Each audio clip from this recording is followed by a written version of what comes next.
Welcome to the Fit 15 podcast show, where you'll find health and fitness inspiration, motivation, and information shared in 15-minute episodes. Tune in while getting a move on to make leading and enjoying the benefits of a healthy lifestyle almost too easy. It's the Fit 15. And now your host, Katherine Basu. Welcome to the Fit 15 podcast show. I'm your host, Katherine Basu, and my guest today is another Katherine Wuestenfeld, who was on the show yesterday to share with us her journey to qualifying for the Boston Marathon. That was a 6-year journey for Katherine, and it's super inspirational. So if you missed that, you want to go and pause this episode and head back and listen to that. Today, I'm going to share the second half of my conversation with Katherine, rewinding back a little bit to give you some context, and then going over Katherine's experience running the Boston Marathon that she had trained for and worked hard to be able to complete, and actually did complete a week ago yesterday. So I'm really excited to share that with you. Here is Katherine. Well, thanks for sharing that. So then you got your qualifier, and now you have to still prepare to run Boston. So what did you do? Could you talk to us about your Boston training and anything you might have done differently for that race in particular? Yeah, so after Berlin, I actually was signed up for the Chicago Marathon 3 weeks later. Oh, wow. I also don't recommend that.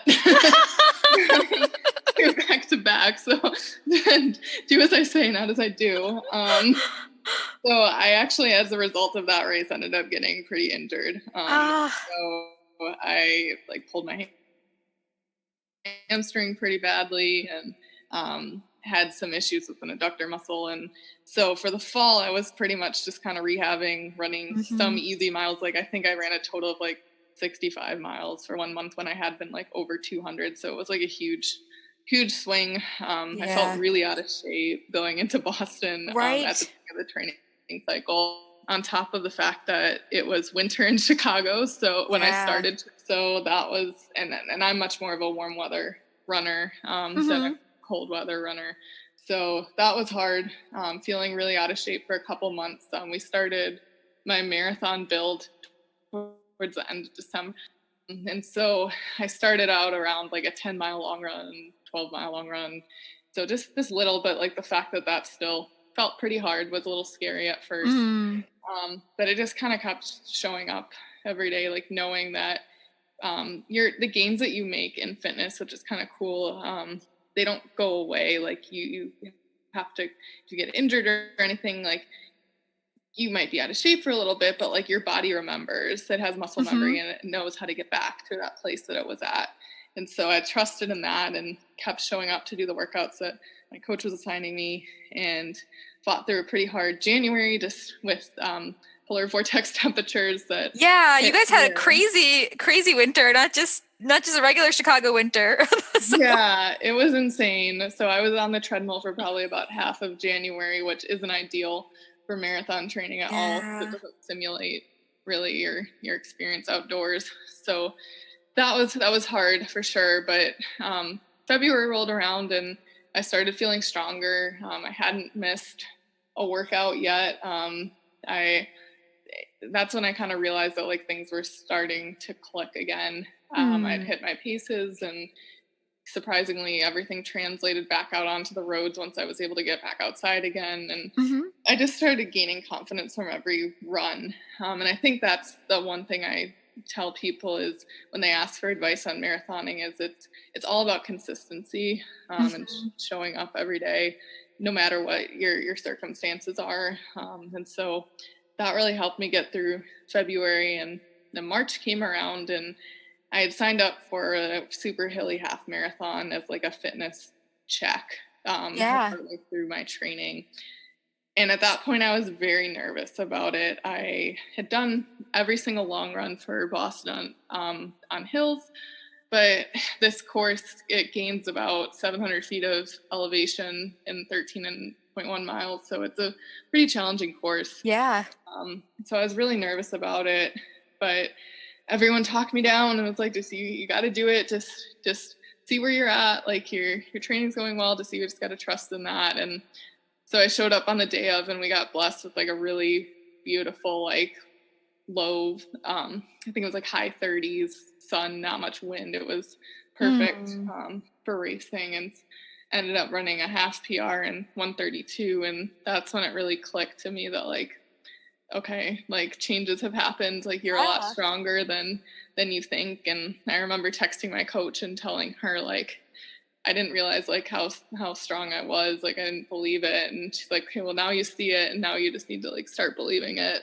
And that kind of led me through the rest of my training, was believing in myself, and knowing that my fitness had kind of made a huge jump in that cycle, even though I had kind of overcome a lot of obstacles at the beginning of it. And then, yeah, from there, just had some challenging long runs, a simulation run where I ended up running right around my goal marathon pace unexpectedly. So that was a big confidence booster too. Yeah. But, leading up looking back on the training cycle to Boston, I've never had as strong of a marathon training cycle as I had this past cycle. And I think more than anything, like my mental game just was upped so much the last 2 months. And so that really helped, I think, coming into Boston, especially with all the crazy changing weather conditions we had on Monday, just to help me remain strong throughout the whole thing.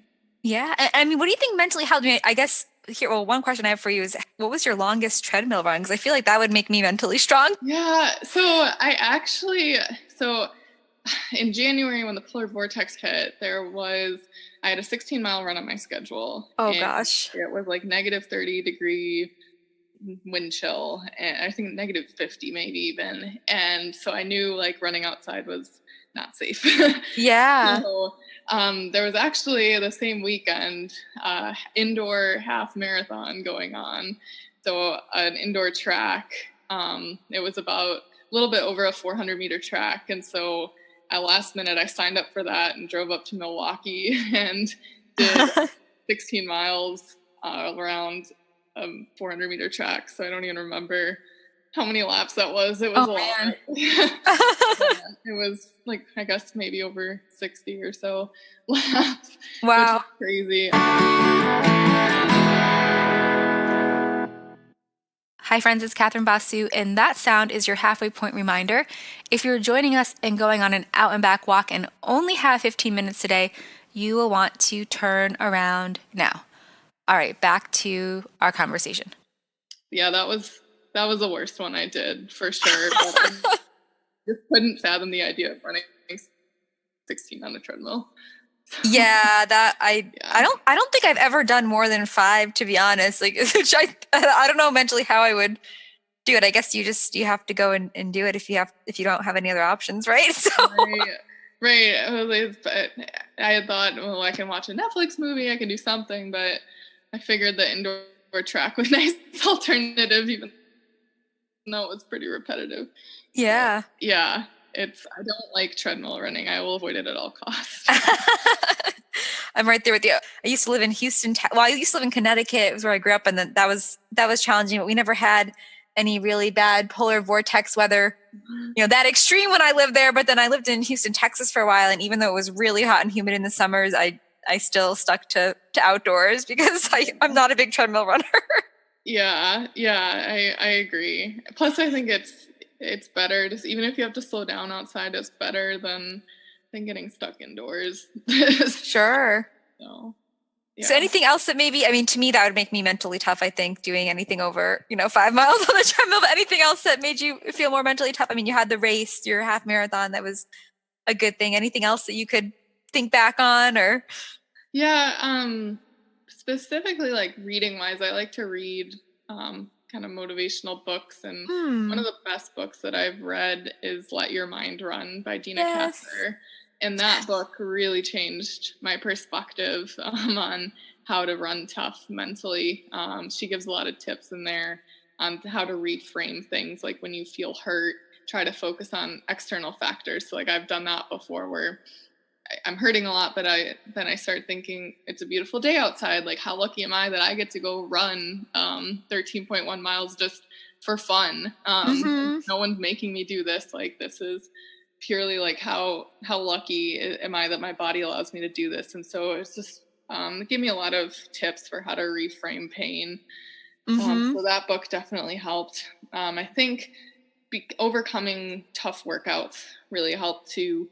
So I hit paces in workouts that I've never hit before. And so that gave me just a lot of mental strength, knowing that my body was capable of doing more than maybe what my mind at the time had thought I was. Mm-hmm. So I think that helped with my mental game as well. But yeah, uh, those are the two main things, I think. And then obviously just training through challenging weather conditions really pushed me outside my comfort zone. I never trained for a marathon through as much like wintry conditions as we had this year between snow, ice, and cold temperatures. So I think that really not only conditioned my body, but conditioned my mind that I've done worse. Yeah. So when things got hard, like in Boston, I'm like, you know what? I've run through worse than this, so I'm gonna keep going because I know that I'm capable of doing this. Yeah, no, I definitely echo your sentiment on Dina's book. I think I have all these pages in it dog-eared, and whenever I run a race now, I go and go back over those, and it's definitely helped so much. So recommend that for sure. Yeah. Now the race course, so we've kind of talked about for people that weren't in Boston this past weekend that there was like changing weather forecasts and all this stuff, and then the actual day, well, even throughout the marathon, depending on when people finished, it was different temperatures and different weather. But when you were running, I don't think it was raining yet, but it was definitely humid. Could you talk us through just the course itself, how you were able to navigate the course, and then that condition in particular? Yeah, so the start of the course, it had stopped raining by the time I started. I was in wave 3, so I started at 10:50. Mm-hmm. It was pretty humid at that point. I think it was about 90% humidity when I started, but it was Wow. overcast. Yeah. So that helped. But yeah, the first 10 miles or so of the course are downhill, and you could definitely feel that on your quads as you start off running. I think I wasn't expecting as many rolling hills at the beginning. I thought it was pretty much all downhill, so that was a little bit of a surprise. And that's something I would tell people this when they're looking at the course map. It looks like it's pretty much all downhill, but there are some little sneaky hills Yeah. at the beginning of that course.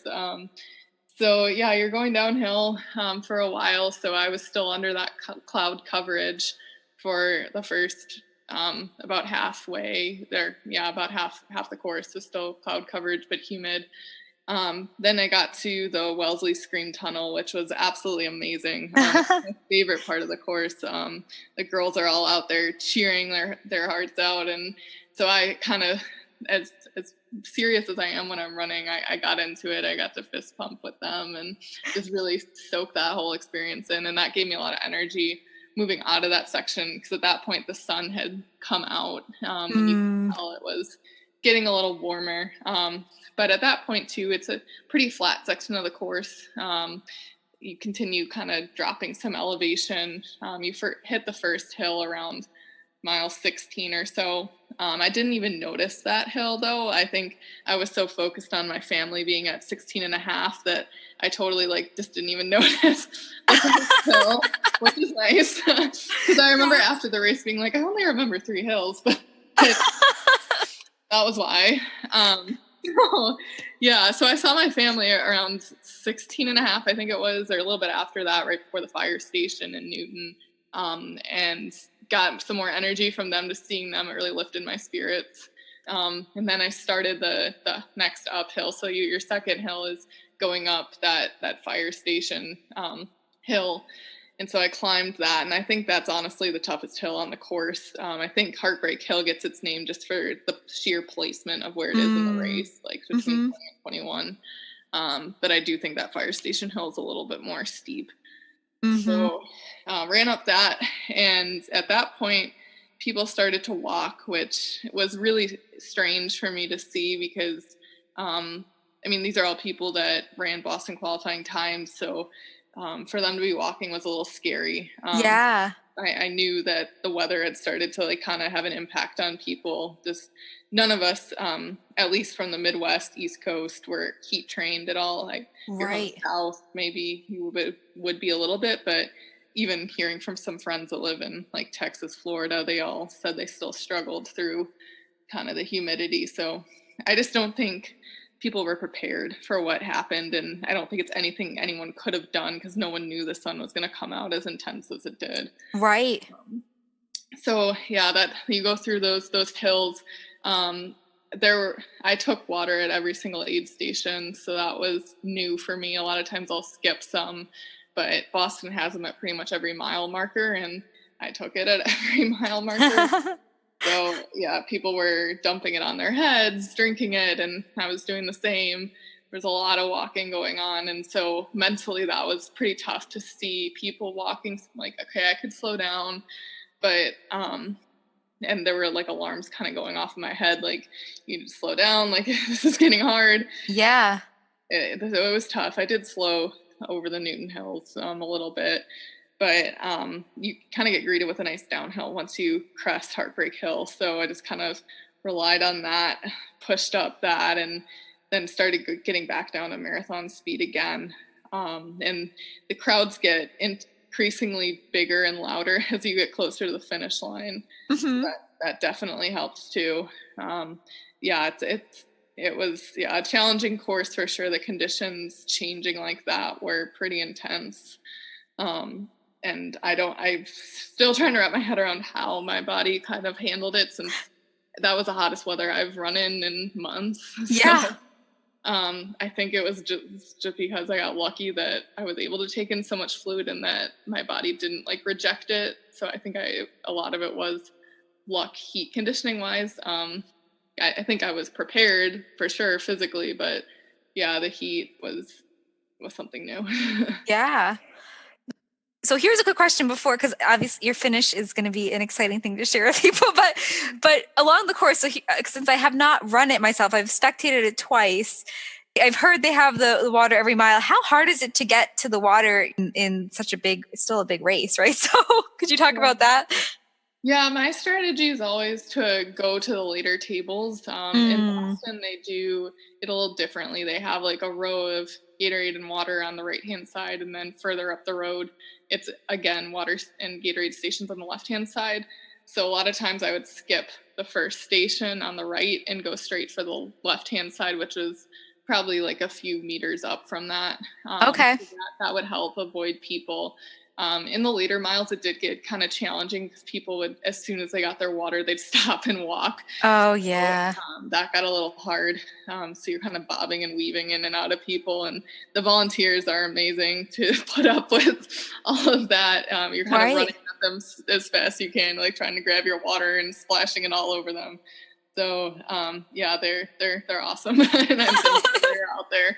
But yeah, that's definitely my strategy though, is to go for a later table.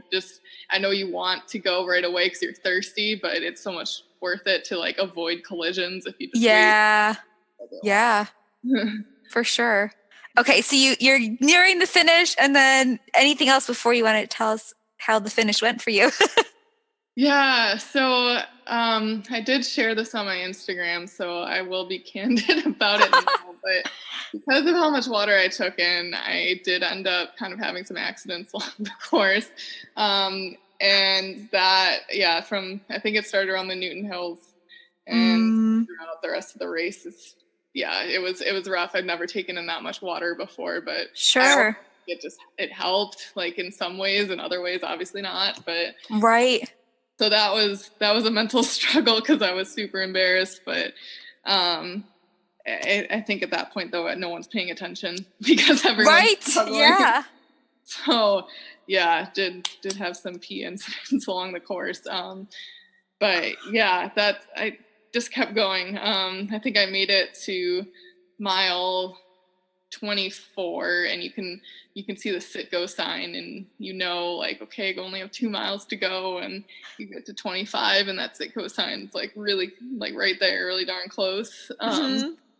And I remember hitting the mile to go and just feeling gassed, like I have no more left in the tank. I don't know how I'm gonna get to the line, but I had joked with like my family earlier that like, I don't care, I'm getting that medal even if I have to crawl across the line. So I luckily did not have to do that, but slowed a little bit there, but got to Hereford, and you turn right on Hereford, and I didn't realize how uphill Hereford was, and maybe on like a normal day it's not, but right. it seems like a steep incline up that, which I wasn't expecting, and I was like, are you kidding me? Like we just finished all these hills and now you're gonna hit me with another one. So climbed up that slowly. I'm thinking it seemed more intense than it is. It's probably just like a little steep, Right. Slight incline, but it felt like a lot. And then, you turn left onto Boylston and you see that finish line way out in the distance. It was so cool because like all the roads were lined with people, and it was, that was absolutely amazing seeing that and hearing everybody, and kind of coming down that street. It seemed like it went on forever because at that point in the race, like 0.3 miles seems like a lot. But it was at that moment, like I was just kind of trying to soak it all in, like Katherine, you're running the Boston freaking marathon. Like, you're crossing the line of your dream race. Like, this is amazing. Like, so somehow I found the energy to throw my hands up at the end. I was so excited to cross that line, and it was definitely everything I had ever dreamed of. So it lived up to all of the hype. Yeah, and you got your PR actually, right, at Boston. Yeah. So I knew that. So I ran a 3:20 there. My PR before that was a 3:28. So it was a nice big PR. I knew halfway through that the things were going well, and by the time I got to 24, it was really up to me to determine how much more under my PR I was going to get. And I was hoping to sneak under 3:20, but had a few seconds on the other side of it, but still okay with that. Just everything that happened. And I know I left it all out there. Like I crossed the line and I like kind of not collapsed. It just like kind of fell to the ground, like, on my hands and knees, and I just knew that like there was nothing else that I could have done. So as much as it hurt, it was a good feeling to know that there was nothing else there. Yeah. Well, congratulations. I know a lot of people go into Boston thinking you're not going to PR at Boston. Yeah. My goal always was, and I had a lot of people tell me like that I shouldn't set that as my goal and that I should just go to enjoy it. But at this point in like how I had been doing, like it just wasn't my goal. Like my goal was to keep improving. Like I'd finally, after so long, like hit that BQ and like felt like I was finally like on the right track. And so I did want to set a pretty big goal for Boston. So that was, and when everything kind of worked out in training and the day that we got, I mean, the weather was honestly as ideal as we could have gotten given what it was supposed to be earlier in the week. So right. Yeah. No, I know. Lies on it. No, it's awesome. I guess I should ask what might be next, or have you thought that far ahead yet? Or are you just enjoying the moment so far? Yeah, no, I should be enjoying it more. I am. I'm always thinking about what's next. So I'll take some time off now. Yeah. Probably between 7 to 10 days or so, maybe more if my coach thinks I need more of no running, which is probably the hardest part. I know. But it'll pay off. I don't want to get injured again like I did with running Chicago back to back. So so take some time off. My big goal will be not until December. I'm going to run CIM in December. Cool. I'm not sure on time goals yet. I know I want to PR. I need to talk it over with her and see, like I have a time in my mind, but after this race and kind of the fitness that I gained this last cycle, I want to know if maybe there's a little bit more. So so definitely going to go for a big time there. And that's the summer of speed work is kind of what is the next thing for is getting uncomfortable with 5Ks and 10Ks because I hate them, but I know they'll help. Just speaking from personal experience, after falling in love with the marathon distance, I definitely have not been as excited about 5K training, but I did it heading into my last 2 marathons and got a PR both times and finally qualified for Boston doing that speed work by using the 5K. So something to be said for them. I think you'll you'll benefit from adding that in as well once you get back into them. That's cool. Yeah, I have never like specifically trained for a 5K or 10K, so it'll be neat to do that. And I think it'll work on like that turnover speed. So I've always wanted like a fast finish in a marathon, and it has never happened. Like I'm always like kind of dying to the line. Like I think I got down to like a 7:10 pace at this marathon, but like when you think about like quick speed, that's not that quick to the finish. Right. So, yeah. yeah, I'm hoping that that'll translate. So yeah. At least speaking from personal experience, I definitely could see that happening for you. So I'm excited to see how the next finish goes after the summer of speed work for you, Katherine. Wanted to take a step back because we said that the mental component of training is so important. And I know personally, I didn't feel like I had that as much when I was a high school runner versus now being an older runner and a marathon runner. Could you talk about how you've built that mental component, which is so important for us runners, definitely for the marathon distance, but really for any distance, and it's not something that just comes naturally, right? Just like the speed doesn't always come naturally to runners, that mental piece. Could you talk about your journey building that mental piece into your running? Yeah, absolutely. So I did run in high school. So I had kind of gotten some mental toughness there in the distance events. But I do think, though, that one thing I always struggled with was from that, even in high school through until about probably even like Berlin, was once I hit a rough patch, like kind of shutting down and not like breaking through that. And this time at Boston, I hit that rough patch. It's and on the Newton Hills, and although my pace did slow a little bit, like I was able to pick it back up, and that I think that was like the biggest change. And I think part of it is a result of just time and like getting and it's something maybe that can't be taught overnight. Right. So that's the hardest part, is being patient for those kind of things to happen. But Yep. I think just sticking with it and trusting the process, and you're going to learn something from every race that you've run. So whether or not the races I've run have been good or bad, I've always taken something away from them. And I think like this race at Boston was kind of the culmination of everything I've ever learned. And really helped me like mentally know that I've hit each of these points before, whether it be miles or pain that I'm feeling. I've always felt some of it before, and I can draw back to those experiences of pulling myself out of it and try to use that to get through it. So time and experience, I would say. Yeah. Yeah, unfortunately, it's not an easy answer. But, No, that's okay. Well, awesome. Well, I'm excited for you. Definitely congrats for getting to Boston and getting a PR at Boston. And yeah, I would keep soaking up the feeling. Yeah, absolutely. I'm indulging in all my favorite desserts and everything I was in Boston, so it's been a good celebration. Yeah, very cool. So now people can follow you on Instagram, you were saying, and I'll put all this in the show notes, but do you want to share a little bit more about that and how they could also maybe work with you on their own Boston goals? Yeah, absolutely. So you can find me on Instagram. I'm at Katherine 26.2. It's a play on words with my first name. I like it. It's not Kate. That's a lot. But yeah, I am an RRCA certified running coach as well. I work with Team Sugar Runs as a coach. So if you are interested in learning more about our training, you can head on over to sugarruns.com. I'm on the pages about coaches. So if you want to learn more about me, you can either reach out to me via the website, or if you want to reach out to me via Instagram. I'm always happy to answer any training related questions too, whether or not you're my athlete. So feel free to reach out. Very cool.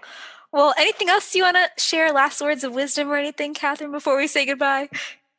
Yeah, I would say no matter what goal you're chasing, don't let anyone ever tell you that you can't do it.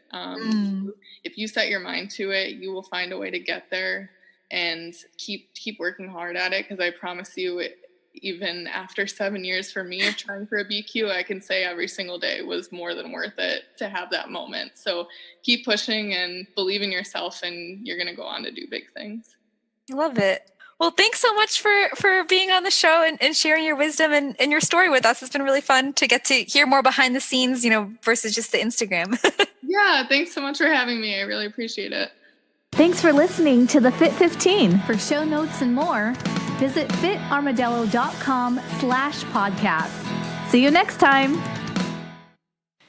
Hi, friends, it's Katherine, and I hope today's episode and Katherine's journey to Boston have inspired you to put on your running shoes today, even if it's just for half a mile.